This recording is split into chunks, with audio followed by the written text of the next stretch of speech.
Hello everyone, my name is Oriana and today I'm going to talk about Krashen theories related to the language acquisition and language learning. Okay, first of all, I would like to introduce the definition between language acquisition and language learning. So it's for that reason that I will start this presentation with that two definitions and some characteristics about it. And after that, I will start talking about the five theories, the Krashen theories. Yeah. Okay. As I told you, we will start with a definition about language acquisition and language learning because I think it's important to know the characteristics of these two concepts to continue with the five theories and understand clearly this topic. Okay, so according to Krashen, he says that learning is a conscious process that focuses the student's attention on the form of the language. Basically, he says that students get more focused on the structure of the language rather than on the meaning, instead of the acquisition that he says that acquisition is a subconscious activity or process in which students internalize the new language, focuses on the meaning of this language. Okay, for that, here we have a comparative chart in which we can see in a clearly way some characteristics about learning and acquisition. According to Krashen, he says that learning is a conscious process instead of acquisition, which is basically a subconscious process. He says that learning, it's a process in which, as students, we will know the rules of the language, and obviously the results of this language in accuracy way. And the format of the teaching, the teaching is in a formal process, and so the students will need help and will get more feedback about it, and they are able to receive some corrections instead of the acquisition, in which students pick up the learning and the results of the language will be in accuracy in a fluency way. And the traditional teaching in this case will not helps students because they internalize the information in an indirect form, so students are available for automatic production.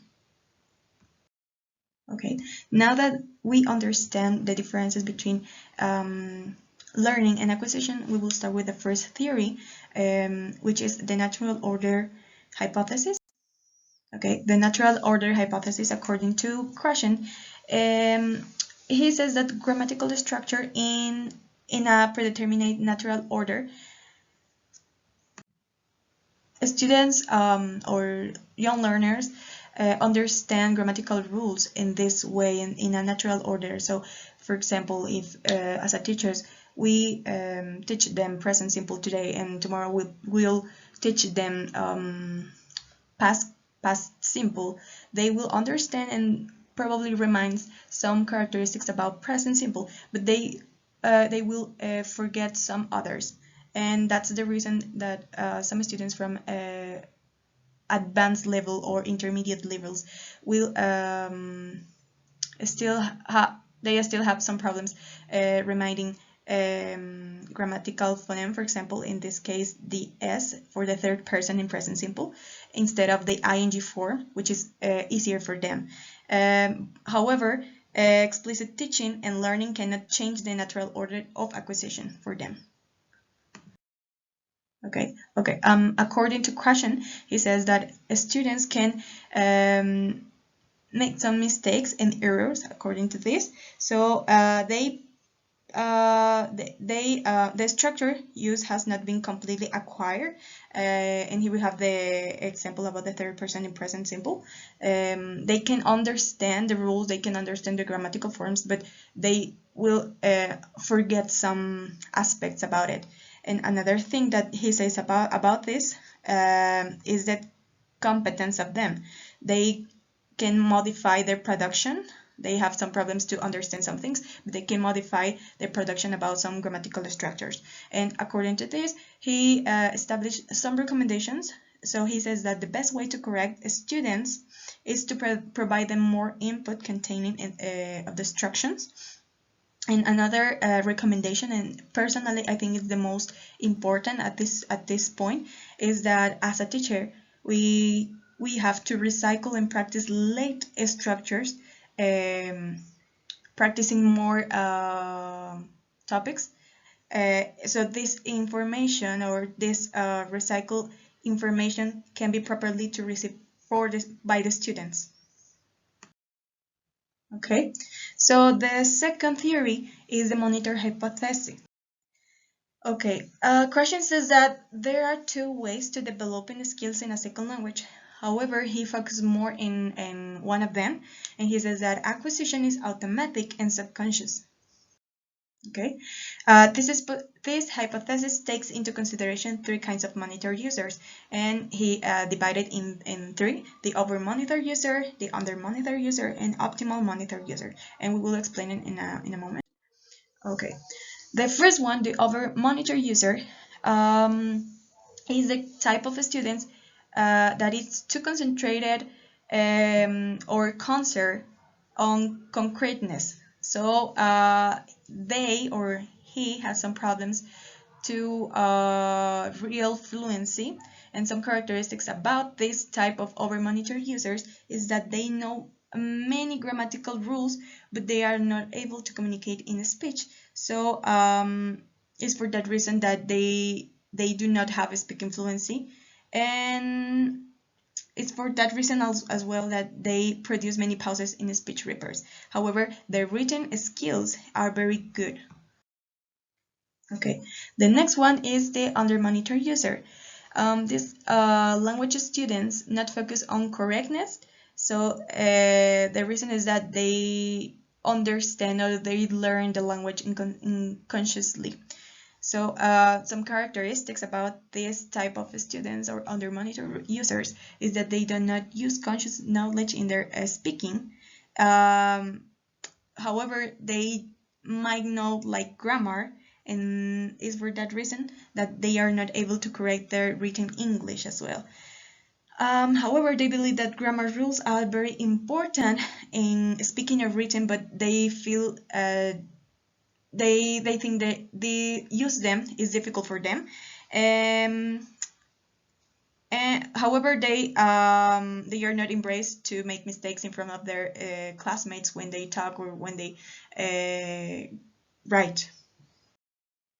Okay, and finally, the third monitor user is the optimal monitor user. And this type of students are able to keep a balance between self-corrections and fluency. So their communication is not an obstacle. So some characteristics about this type of students is that they have fluency in accuracy way in both in speaking and written. Also they are able to correct mistakes in their own languages, also in speaking or written. And they know the rules and use them to communicate. Okay, the next theory, according to Krashen, is the input hypothesis. Okay, according to Krashen, he says that people acquire language by understanding meanings. So he calls like comprehensive input.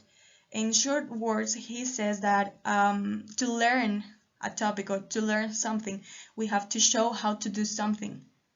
And this kind of process must be little by little to get a good production about something. He also explains how the learner acquires a second language and how second language acquisition takes place. The input hypothesis is only concerned with acquisition but not learning. He suggests that the natural communicative input is the key to design a syllabus, ensuring in this way that each learning will receive some input that is appropriate for his or her current stage of linguistic competence. Okay, the next one is the affective filter hypothesis. And Krashen says that this theory or this filter acts like a gate of controlling. It's like a filter that opens or closes according to our mood. we can, as a students or young learning students, can open or close this filter, but based on 4 important points. And the first one is motivation, self-confidence, levels of anxiety, or personality traits. Krashen says that he also says that students will understand information or inhibit it, depending on how motivated or stressed they are. Okay, and finally here we have the silent period, which is the last theory. And Krashen says that students do not produce any original statements, and this he calls like the silent period. Krashen says that the silent period is a process in which students feels frustrated, or even they are internalizing or understanding the information, so they are not feel capable or available to transmit information or communicate in a good way. So as students, for this theory, and at this point he said that the students need a silent period to internalize information. So related to this theory, Krashen also said that we as a teacher or as a students, we can present some problems in teaching and learning. And he says that the length of the silent period varies from the speaker to a speaker. So some students are likely to get a negative attitude towards they get or understand the new language.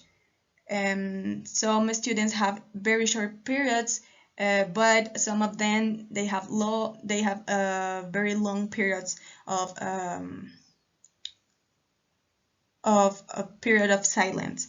So it's for that reason that they can get frustrated. And the last point about these problems that Krashen says is the evaluation system. He says that most of the schools are very focused on how to evaluate the students and how they can present their notes or their scores, so they don't have an accuracy time or correct time to develop or create a good strategies, so they can get a good communication.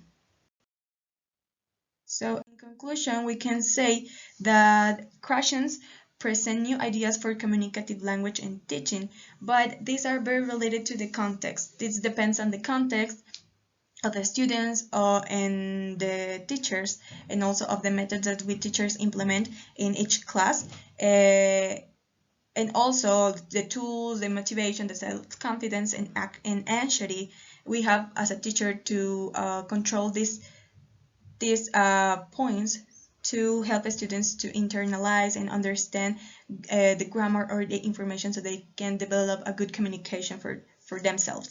And so basically, as a teacher, we have to improve our methodology if we want to improve our results as a teacher. And that's all for me. Thank you very much for your attention.